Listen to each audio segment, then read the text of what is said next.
Tigger bounced off, shouting, "Counting is what Tiggers do best." "Tigger," Christopher Robin called out, "are you sure you're not bouncing on the clover instead of counting the leaves?" "Oh," said Tigger, looking down at the flattened patch of clover, "I guess I am." Meanwhile, Piglet was still searching for a patch of his own. When he finally did find one, he settled down in the soft green clover and began to count. 1, 2, 3, 1, 2, 3, 1, 2, 3, 4. 4, he squeaked in excitement. "I found a 4-leaf clover." Everyone rushed to see.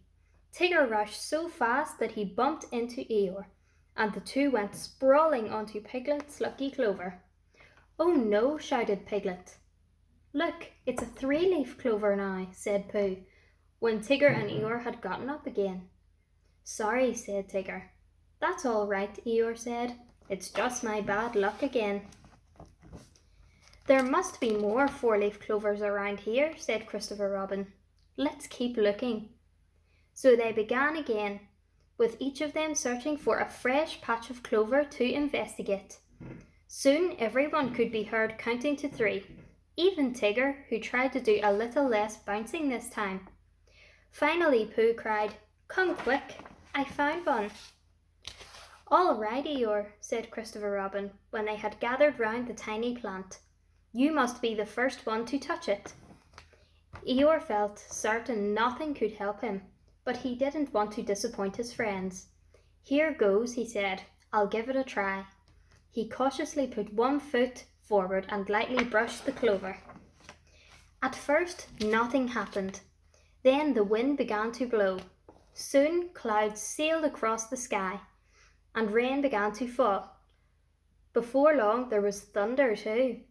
As everyone ran for cover, Eeyore said, "See, even a lucky 4-leaf clover doesn't work for me." The friends huddled together under a tall tree and waited for the storm to pass. "Don't worry, Eeyore," said Christopher Robin. "We'll think of some way to turn your luck around." The poor sad donkey stared at the ground. Then he noticed there was something growing there. He bent down to take a better look. It wasn't clover, but it was thistle. "Look," said Eeyore to the others, "lunch." "How wonderful, Eeyore," Christopher Robin said happily. "Maybe your luck is changing." "Do you think so?" Eeyore asked. And as he spoke, the sun peeked through the clouds.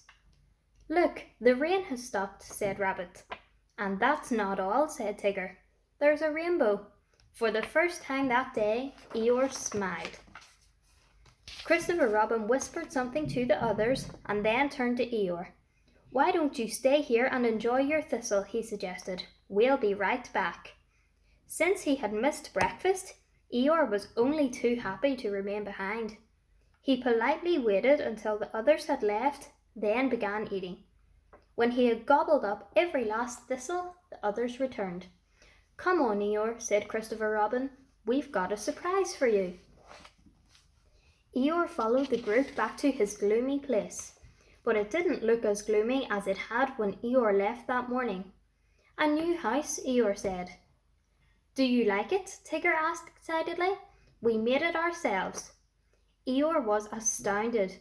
"No one's ever made me a house before," he said. "Wait," said Pooh. "That's not all." Eeyore followed Pooh and the others over to the stream. Around the mud was a little fence with a sign that said, "Careful, sticky mud." "You'll never get stuck again," Pooh explained. Eeyore looked at Christopher Robin, then Rabbit, and Piglet and Tigger. He was not used to so many good things happening to him at once. Finally, he said, "I don't know if 4-leaf clovers really work, but I know that I'm lucky to have you as friends." "We're lucky to have each other," said Pooh. "Yes, Pooh," said Christopher Robin as he patted Eeyore on the head. "We are."